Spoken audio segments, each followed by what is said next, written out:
The Duchess and the Jeweler, Virginia Woolf. Oliver Bacon lived at the top of a house overlooking the Green Park. He had a flat. Chairs jutted out at the right angles, chairs covered in hide. The windows, the three long windows, had the proper allowance of discreet net and figured satin. And from the middle window he looked down upon the glossy roofs of fashionable cars packed in the narrow straits of Piccadilly. A more central position could not be imagined. And at 8 in the morning he would rip his letters open with his long pointed nails and would extract thick white cards of invitation upon which the engraving stood up roughly from duchesses, countesses, viscountesses and honourable ladies. "Behold, Oliver," he would say, addressing himself. "You who began life in a filthy little alley, you who..." And he would look down at his legs, so shapely in their perfect trousers, at his boots, at his spats. They were all shapely, shining, cut from the best cloth by the best scissors in Savile Row.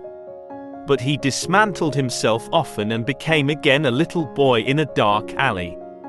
He had once thought that the height of his ambition, selling stolen dogs to fashionable women in Whitechapel. Then he had gone behind a counter, had sold cheap watches. Then he had taken a wallet to Amsterdam. Yes, he had done well with the 3 diamonds. Also there was the commission on the emerald. After that he went into the private room behind the shop in Hatton Garden, the room with the scales, the safe, the thick magnifying glasses. He dressed better and better, and had, first a hansom cab, then a car, and first he went up to the dress circle, then down into the stalls. And he had a villa at Richmond, overlooking the river, with trellises of red roses. He was the richest jeweller in England, but his nose, which was long and flexible, like an elephant's trunk, seemed to say by its curious quiver at the nostrils that he was not satisfied yet. But it seemed as if the whole nose quivered, not only the nostrils, still smelt something under the ground a little further off. Imagine a giant hog in a pasture rich with truffles. After unearthing this truffle and that, still it smells a bigger, a blacker truffle under the ground further off. So Oliver snuffed always in the rich earth of Mayfair another truffle, a blacker, a bigger further off. Now then he straightened the pearl in his tie, cased himself in his smart blue overcoat, took his yellow gloves and his cane, and swayed as he descended the stairs and half snuffed, half sighed through his long sharp nose as he passed out into Piccadilly. The great jeweller, the greatest jeweller in the whole world, swung down Piccadilly, perfectly dressed, with his gloves, with his cane, but dissatisfied still, till he reached the dark little shop, that was famous in France, in Germany, in Austria, in Italy, and all over America, the dark little shop in the street off Bond Street. As usual, he strode through the shop without speaking, though the 4 men, the 2 old men, Marshall and Spencer, and the 2 young men, Hammond and Wicks, stood straight and looked at him, envying him. It was only with one finger of the amber-colored glove, waggling, that he acknowledged their presence. And he went in and shut the door of his private room behind him. Then he touched a spring in the wall and slowly the paneling slid open, and behind it were the steel safes, 5, no, 6 of them, all of burnished steel. He twisted a key, unlocked one, then another.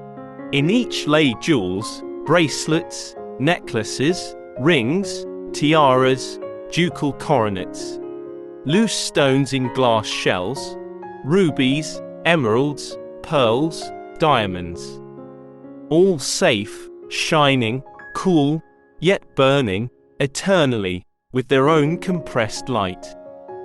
"Tears," said Oliver, looking at the pearls. "Heart's blood," he said, looking at the rubies. "Gunpowder," he continued, rattling the diamonds so that they flashed and blazed.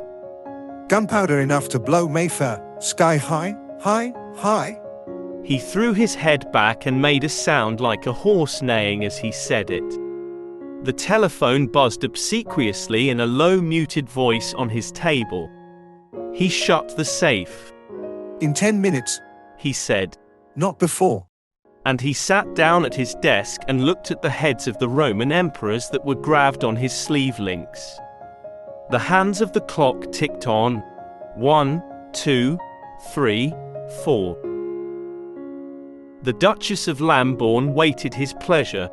The Duchess of Lambourne, daughter of 100 earls. She would wait for 10 minutes on a chair at the counter. She would wait till he was ready to see her. He watched the clock in its shagreen case. The hand moved on. With each tick the clock handed him, so it seemed, pâté de foie gras, a glass of champagne, another of fine brandy, a cigar costing 1 guinea. The clock laid them on the table beside him as the 10 minutes passed. Then he heard soft, slow footsteps approaching, a rustle in the corridor. The door opened. Mr. Hammond flattened himself against the wall. Her Grace, he announced.